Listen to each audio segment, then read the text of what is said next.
The exit, sign it, then get the hell out of my life. The divorce papers hit my face, the sharp edge of the high bond paper grazing my cheek with a cold, stinging bite. The woman across from me, my wife Victoria Sterling, didn't bother to hide her disgust. For 3 years, you've lived off me like a parasite, a glorified house pet. I'm done. I am bored. I picked up the pen from the marble tabletop. With a calmness that seemed to unnerve her, I scrawled my name on the final page. Luke Hunter. She blinked, momentarily stunned by how easily I'd given in. Then, a sharp, mocking laugh escaped her lips. What? Did you find a new sugar mama already? I guess that face of yours is still good for something. I pushed the signed documents back toward her and looked up, studying the face of the woman I'd supposedly shared a bed with for 3 years. She was familiar, yet utterly a stranger. I'm sorry, I said, my voice sounding like gravel. Before I answer that, could you tell me who you are? I reached into my pocket and pulled out a crumpled, tear-stained medical report from a neurologist. I slid it across the table. In stark, black and white print, the diagnosis read, severe hippocampal damage. Permanent rétrograde amnesia. Victoria stared at the paper. For a split second, shock registered on her beautiful face, only to be instantly replaced by a thick layer of cynicism. Luke, is this really the best you can do? Playing the amnesia card just to stay in the house? Her voice was laced with ice. I didn't bother defending myself. I simply retrieved the diagnosis, folded it neatly, and tucked it back into my pocket. I looked past her as if she were a mild inconvenience, a stranger blocking my view. Miss, if you're a doctor, I'd appreciate an explanation of my condition. If not, please move. You're my way. Victoria Estefanith. She had likely never heard me use that tone in all the years she'd known me. For the first time, a flicker of genuine hurt, born from disbelief, touched her eyes. She searched my face, desperate to find a hint of a performance. She found nothing. There was no trace of the obsessive devotion of the last 3 years, no careful catering to her whims, no desperate pleas for affection. My eyes were a blank slate, cool, detached, and clinical. That look of total indifference hurt her more than any insult could have. Her chest heaved as she snatched the divorce papers. Get out, she hissed through clenched teeth. Right now, get out of my house. I didn't hesitate. I turned and walked toward the door. I didn't pack a bag. I left with nothing but the clothes on my back, a cheap set of sweats, and the diagnosis in my pocket. I heard her jagged, angry breathing behind me as I stepped out of the mansion, a place as grand and cold as a palace. I looked back once. The midday sun was blinding. My mind was a void. I had no idea where I was going or what I was supposed to be, but my body had its own ideas. Muscle memory took over, driving my feet toward the city center, toward the loudest, grittiest part of New York. Inside the villa, Victoria was hyperventilating, but the frustration didn't leave with me. She stormed into the walk-in closet, intending to throw my belongings into the street. She opened the doors. It was empty. She went to the study where I usually spent my time. Nothing. I had truly taken nothing. On the mahogany desk, a Patek Philippe watch lay glinting in the light. It was a reward she'd tossed at me after a charity gala months ago. A sudden, inexplicable pang hit her heart, like a needle prick, but she suppressed it with a wave of revulsion. Always the actor. Let's see how long you can keep this up, she muttered. She grabbed her iPhone and dialed. Hey, Gabe. A smooth, warm male voice answered. Victoria, what's up? Did the freeloader finally pack his bags? It was Gabe Vance. Victoria forced a smile. Yeah, he's gone. Fantastic. We're celebrating tonight. A guy like that should have been kicked to the curb years ago. Victoria murmured her agreement, but for the first time, a sense of unease settled in her gut. She stared at the signed divorce papers, her mind wandering. Did he really lose his memory? I was penniless and starving. Instinct drew me into a dark alleyway in a rough neighborhood.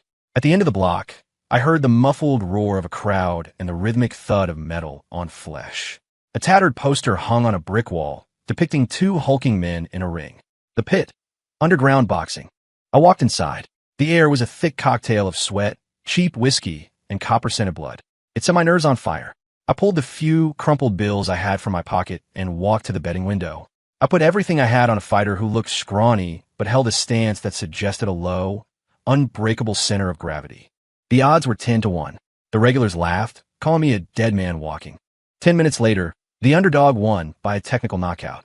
My few dollars became 50. I put the 50 on the next fight, guided by a predatory intuition, a split-second calculation of human mechanics. I called every fight correctly. Half an hour later, I had $2,000 in cash clutched in my hand. It wasn't enough. Not nearly. I walked straight to the organizer, a man with a shaved head and a face like a topographical map of scars. "I want in the ring," I said. The man looked at me like I was a comedian. "Kid, do you know where you are? You sign a waiver here. If you die on that canvas, we just toss you in the dumpster." I picked up the pen and signed Luke Hunter on the blood-spattered liability form. My opponent was the reigning champ, a mountain of a man they called the Grizzly.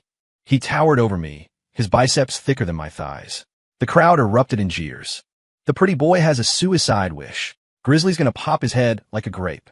Across town, Victoria was trying to work, but the numbers on her laptop screen wouldn't stop blurring. The penthouse felt cavernous, the silence deafening. In a fit of restlessness, she did something she never did.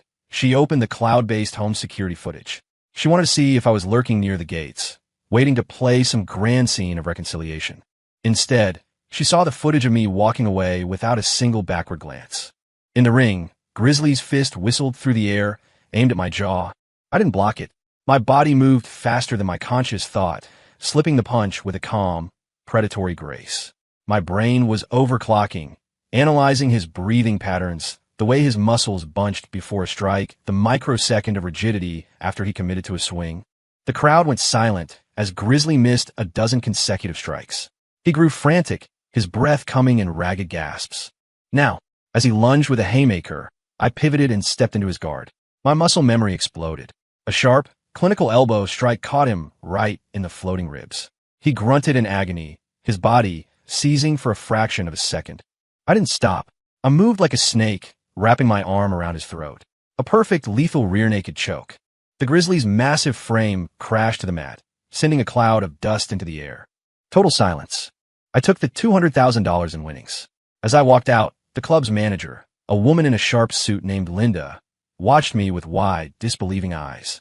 She had been my subordinate years ago. This fight club was once a front I used for information gathering. She stared at my back and immediately dialed an encrypted line. "Boss, I think I found K." But he looked at me like he didn't even know my name.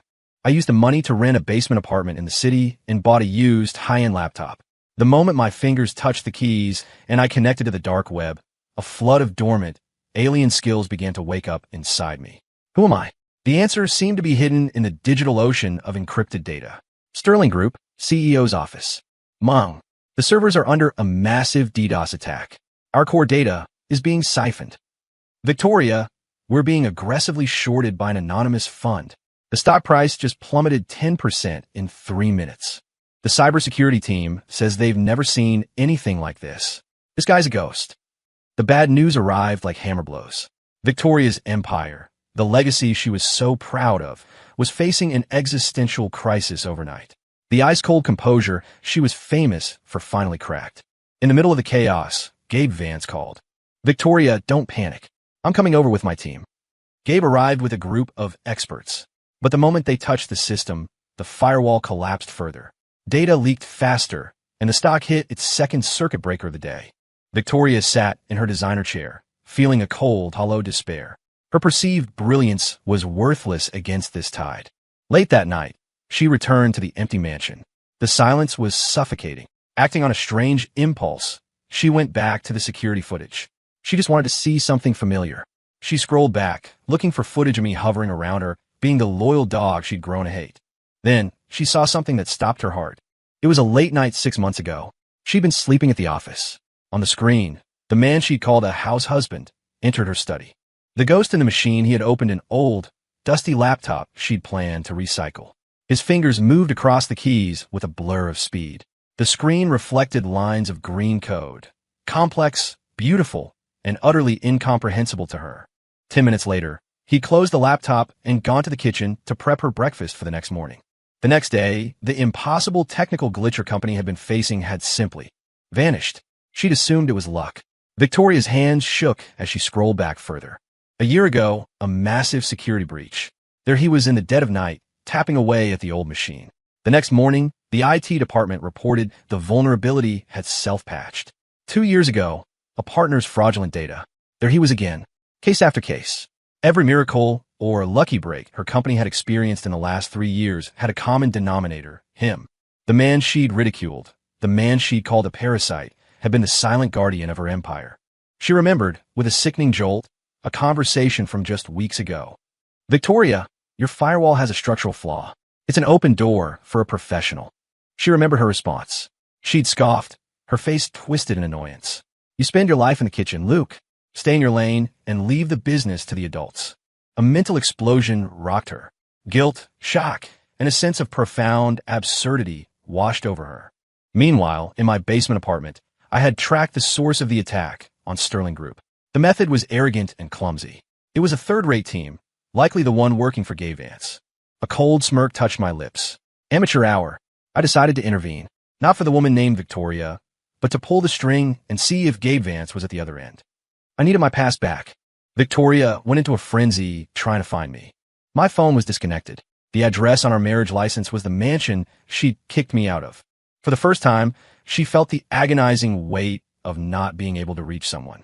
It felt like a piece of her heart had been carved out. It was her first time ever setting foot in a place like this, a crumbling tenement building where the air smelled of grease and damp laundry. She stood out like a sore thumb in her $1,000 suit and designer heels. Linda, the manager from the Fight Club, had eventually relented when Victoria proved they were married. She gave her my address. When Victoria stood before my battered wooden door, she couldn't believe it. This is where he's living. She knocked, her hand trembling. The door opened. I was wearing a faded t-shirt, focused on a monitor. On the screen, the very code that was currently destroying her company was being systematically dismantled. Seeing me, all of Victoria's pride and arrogance evaporated. She looked at me as if I were her last hope in a dying world. She bowed her head, her voice quivering. Luke, please, help me. The company it's going under. I didn't look up. My fingers continued their rhythmic dance on the keyboard. Why should I help you? My voice was flat, emotionless. Miss Sterling. Those two words hit her like a bucket of ice water. She stood frozen. Miss Sterling, she whispered. But you used to love me. You did everything for me. I stopped. I turned the chair to face her. I looked at the face that had apparently haunted my dreams before the accident. To me, she was just a person. That was him. It's not me. I watched the blood drain from her face. If you wanted to step in, fine. But this is a business transaction. I want your sincerity. What? What kind of sincerity? I held up 2 fingers. First, 10% of Sterling Group's equity. Second, that mansion you love so much. Victoria's face went from pale to ash gray. This wasn't a request. It was a shakedown. It was 100 times more ruthless than the way she'd humiliated me with money in the past. She bit her lip until it bled. Finally, she choked out the word. Fine. I nodded. I turned the laptop toward her. My fingers became a blur of motion. Lines of code cascaded down the screen, deleted, rewritten, reinforced. 10 minutes. That's all it took. I pushed the laptop back. The firewall is now military grade. The back doors are purged. I've sent the attacker's real IP and identity to your inbox. We're done. I expect to transfer papers and the deed here by this time tomorrow. Victoria stared at the screen, then at my cold, indifferent face. She realized with a crushing certainty that the Luke who loved her, who would have moved mountains for a smile, was dead. He died in the car crash. He died the moment she threw the divorce papers. She stood there, motionless. For the first time in her life, tears fell from her eyes, splashing onto the grimy linoleum floor. I didn't give her a second glance. She finally understood. There is a revenge far more cruel than insults. It is to be looked at by someone who once worshipped you and to see absolutely nothing. The next day, Victoria arrived on time. She brought the equity papers and the deed, both signed. Her eyes were puffy, her face haggard despite the makeup. I took the papers, checked them, and set them aside. As for the keys to the mansion, I didn't even look at them. I tossed them in the trash next to my desk. The metallic clink echoed in the small room. I don't like living in places people throw away, I said. Victoria Flincheth. The words were a direct echo. A year ago, on my birthday, I'd saved for months to buy a small condo as a surprise for her. She'd looked at the keys and said, "Who would live in a pigeonhole like this?" Then tossed them in the trash. The wheel had turned. She began to pursue me. Or rather, she tried to buy her way back into my life. She sent a brand new Ferrari to my door. I sold it for half price to a dealer 5 minutes later and donated the cash to a children's hospital. She sent designer suits and watches. I had Linda pack them up and sell them on eBay. She tried to mimic what I used to do. She'd cook gourmet meals, pack them in heated containers, and wait outside my building. I never opened the door. I let the food sit in the hallway until it went cold and sour. Meanwhile, I used my 10% stake to take a seat on the board of Sterling Group. I began investigating the events of 3 years ago, the accident that had nearly killed me. Linda came to see me. She stood with a level of respect that bordered on awe. "Okay, welcome back." She handed me a thick dossier. "This is everything I've gathered on Gabe Vance and the private equity firm backing him." As I flipped through the pages, flashes of memory hit me like lightning. Roaring flames. A massive explosion. The sound of a woman screaming. My head throbbed with a localized agony. Suddenly, there was a frantic pounding on the door. Victoria was in the hallway. She had seen a tall, beautiful, professional woman leaving my apartment. The look Linda had given me, full of admiration and loyalty, had triggered a poisonous jealousy in Victoria. She burst in, her eyes bloodshot. "Who is she?" I rubbed my temples, looking at this woman who had lost all her dignity. "A business partner," I said, using the exact term she'd once used to describe Gabe Vance to me. The king of Wall Street, Gabe Vance, was losing his cool. He realized that I hadn't just survived. I had returned with capabilities far beyond his comprehension. I was systematically dismantling his long-term play for Victoria's company. In a desperate move, he organized a business reconciliation gala. He invited both Victoria and me, acting as a major stakeholder in Sterling Group. Victoria, in her delusional hope, thought this was a chance for us to fix things. She spent hours getting ready, appearing at my doorstep in a stunning evening gown. She tried to take my arm, the way she had 100 times before. I stepped aside, letting her hand fall into empty air. Her smile died. At the gala, the air was thick with perfume and expensive gin. Gabe walked up to us, a fake, polished smile plastered on his face. He patted my shoulder with mock sympathy. "Luke, it's been a while. I'm impressed by your recent activities. It's quite a step up from being a house husband." He emphasized the words house husband just enough for the surrounding guests to hear. A ripple of suppressed laughter went through the crowd. They looked at me like a joke, and at Victoria with pity, the woman who had raised a stray dog only for it to bite her. Victoria's face turned scarlet. She opened her mouth to defend me, but I beat her to it. "Mr. Vance is right," I said, smiling thinly. "But being a freeloader is a talent. It's certainly cleaner than built-in treachery and climbing over the bodies of your friends." Gabe's smile froze. He hadn't expected me to be so blunt in public. He signaled his backup plan. "It seems there's a misunderstanding," Gabe said, snapping his fingers. The giant LED screens in the ballroom flickered to life. A video began to play, heavily edited footage of me, supposedly copying Sterling Group's trade secrets and handing them to a shady figure in an alley. The room erupted in whispers. Gabe looked at Victoria, waiting for her to snap, waiting for her to scream at me like she used to. But she didn't. She took a deep breath, stepped forward, and for the first time in public, stood by me. "I don't believe it." Her voice rang out, firm and resolute. "This is a fabrication. Luke would never do this." I looked at her. Her face was full of conviction. Too little, too late. I felt no warmth, only a sense of profound irony. I pulled out my phone and tapped a few keys, overriding the ballroom's AV system. "Since everyone likes movies, let's watch something better." The screen changed. The first video was a screen recording of Gabe Vance's private encrypted chats, showing him hiring the hackers to attack Victoria's servers. The second was dashcam footage from a car across the street on the night of my accident. It showed Gabe's car idling at the scene for 5 minutes, watching the wreckage before driving away.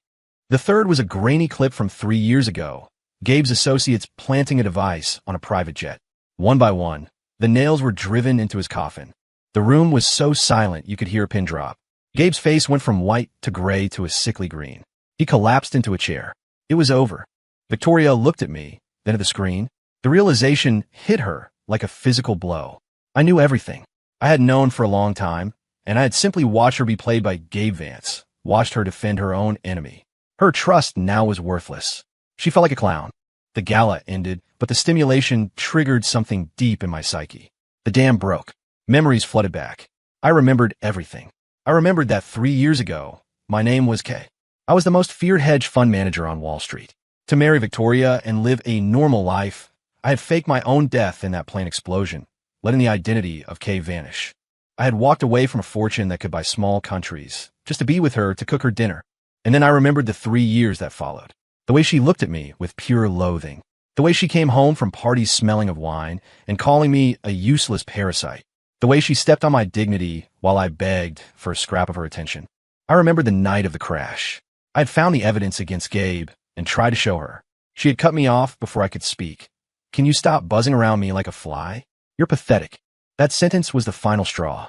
It's why I had stormed out and ended up in the path of Gabe's car. The love I'd felt for her was gone, burned away by 3 years of humiliation. The amnesia had been a mercy. Now that the memories were back, all that remained was the cold, hard ash of resentment. Luke, Victoria ran after me into the parking lot. She was sobbing. I'm sorry, Luke. I was wrong. I was so wrong. I didn't know you did all of this for me. Can we start over? Please, just one more chance. She reached for my hand. I stepped back as if her touch were toxic. I looked at her with the eyes of a man who remembered everything. I smiled, a cold, terrifying expression. Victoria Sterling. I said her full name. Start over? Why? My voice was a poison blade. You think I took down Gabe because I care about you?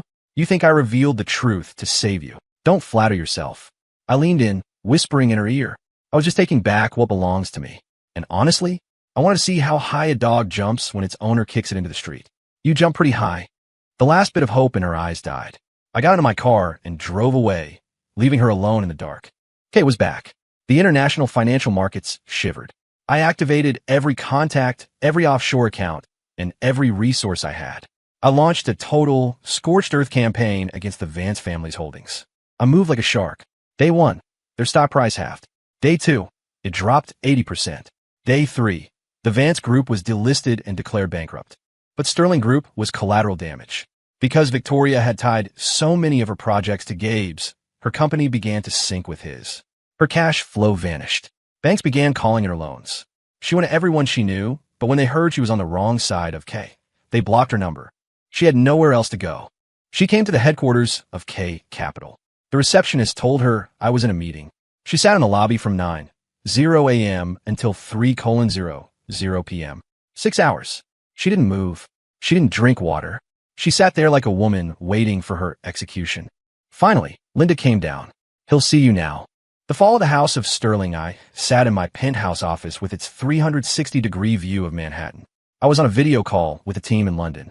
I let Victoria stand there for 20 minutes without acknowledging her. When the call ended, I leaned back and looked at her. Do you finally get it? My voice was quiet but heavy. Victoria's body shook. Tears tracked through the makeup on her tired face. She nodded frantically. I know now. Know what? I pressed. She began to list her sins through her sobs. I shouldn't have looked down on you. I shouldn't have called you a parasite. I shouldn't have crushed your pride. I shouldn't have trusted Gabe. Each word was a confession of her own stupidity. I listened, my face a mask of indifference. Good, I said, but I don't accept your apology. I pointed to the door. Get out. Victoria was stunned. She thought her penance would buy mercy. She was wrong. I just wanted to hear her admit she was wrong. That was all. Sterling Group went into liquidation. That night, Victoria's father, the former chairman, suffered a massive heart attack and was rushed to the ICU. The family was ruined. Victoria sold everything, her cars, her jewelry, her designer bags, to pay the creditors, but it was a drop in the bucket. The next day, she did something that made national headlines. She went to the front of the K Capitol building. In front of the morning commuters and the press, she knelt on the concrete. The weather turned. A freezing New York rain began to pour, soaking her through. She didn't move. She sat there in the rain, her back straight, a silent plea for mercy. The hashtag Ice Queen Kneels became the top trend on X. I stood at my floor-to-ceiling window, sipping a hot coffee, watching the tiny, pathetic figure in the plaza below. She stayed there for 24 hours. Linda walked in, her voice hesitant. Boss, she's not going to make it much longer. The temperature is dropping. I smiled. Is that so? Go send her an umbrella. We don't want her dying out there. That would be boring. Linda paused, then realized my intent. She walked down to the plaza. Victoria looked up, a glimmer of hope in her eyes as she saw the black umbrella. But Linda didn't stop at Victoria. She walked right past her to the curb, where my driver was waiting in the Bentley. She handed the umbrella to him. The boss says it's cold out. Don't catch a chill, Linda told the driver. As she walked back inside, it was more devastating than any physical blow. It told Victoria and the world that in my eyes, she was worth less than the man who drove my car. Victoria's spirit broke. She collapsed into the freezing slush, unconscious. I watched it happen from above. My expression didn't change. I picked up the phone. Call an ambulance for the woman in the plaza and tell them to keep her alive. Tell the liquidators we can delay the Sterling bankruptcy by a few days. The game isn't over yet. While Victoria was in the hospital, I sent her an anonymous email. It contained a full proof of how Gabe Vance had orchestrated the plane crash 3 years ago and worked with my former business partner to steal my assets. It included the audio of them laughing about how Kay was finally out of the way. Victoria lay in her hospital bed, shaking as she read it. She realized that the man she called a parasite had actually walked away from a kingdom just to be her house husband. The guilt was a physical weight, choking the life out of her. I handed the same evidence to the FBI. Gabe Vance's world ended. Before he was moved to a federal prison, I went to see him. He was a ghost of himself, staring at me through the glass. You could have killed me months ago, Hunter. Why wait? I picked up the phone. Killing you is easy. I wanted you to watch as everything you wanted, Victoria, the company, the power, was ground into dust by my hands. I wanted you to feel the despair before you rotted. I hung up and walked away. I bought the remains of Sterling and Vance Group for pennies on the dollar, merging them into K Capital. I was back at the summit. Victoria disappeared after her father's funeral. She sold her last few possessions to pay off the private debts and vanished from the public eye. 1 year later, my empire had expanded across Europe and Asia. I had everything: wealth, power, and the fear of my rivals. I was hosting a dinner for European partners at a private club in Manhattan. During the meal, a janitor in a gray uniform accidentally bumped a tray, spilling a glass of Cabernet across the sleeve of my $5,000 suit. My security moved in immediately. I waved them off. The woman was terrified, stammering apologies as she tried to wipe the wine with a rag. "I'm so sorry, sir. Please, it was an accident." Her voice caught in her throat. I looked down at her. When she looked up, our eyes met. She was thin, her skin sallow from overwork and poor nutrition. But those eyes, I would never forget them. It was Victoria. She froze. Then, a look of pure shame and terror took over her face. She turned to run, but I caught her wrist. Her hand was rough, covered in calluses and small scars from manual labor. No longer the soft hands of a pianist. I dragged her into a private lounge and locked the door. I pinned her against the wall, looking at the ice queen in her cheap janitor scrubs. "So this is your grand escape? Working for minimum wage in my club?" She couldn't look at me. Her tears fell onto her uniform. "The victor's prize, I didn't mean for you to see me," she sobbed. "I just wanted to be somewhere where I could see you from a distance. I'll leave. I'll go tonight. You'll never see me again." Watching her like this, the fire of my revenge finally began to flicker out. It was almost pathetic. I leaned in, my voice a dark whisper. "Do you want to come back?" Her eyes widened. A spark of impossible hope ignited in the darkness. I smiled, the cruelest smile I had ever given her. "You can, but not as my wife." I stepped back. "You call me a parasite. You said I lived off you. Now, the roles are reversed." She understood. I moved her back into the mansion. But she wasn't the lady of the house. She was the help. She was responsible for the cleaning, the cooking, and the maintenance, exactly as I had been. But it was worse, because I didn't love her. I would bring home different women, models, actresses, socialites. They would wear her old silk robes and sleep in the master suite. Victoria would have to prepare breakfast for us in the morning, then disappear into the small servants' quarters before I woke up. One evening, Linda saw Victoria in the garden, pulling weeds on her hands and knees in the dirt. Before Linda left, she asked me, "Do you still love her, boss?" I stood on the balcony, watching Victoria's thin, determined silhouette against the sunset. "Love," I said. "No, I just like seeing her like this. I like seeing her pride broken.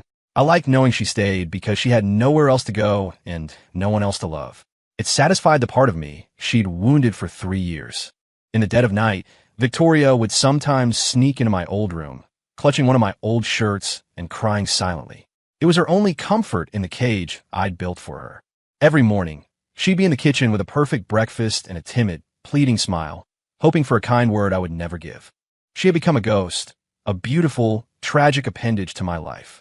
I stood at the top of the world, looking down at the woman I had destroyed and remade. There was no love left. There was no hate. Only a hollow, cold victory. She was my trophy, the most expensive and the most broken thing I owned. And she would be mine until the end. Story complete.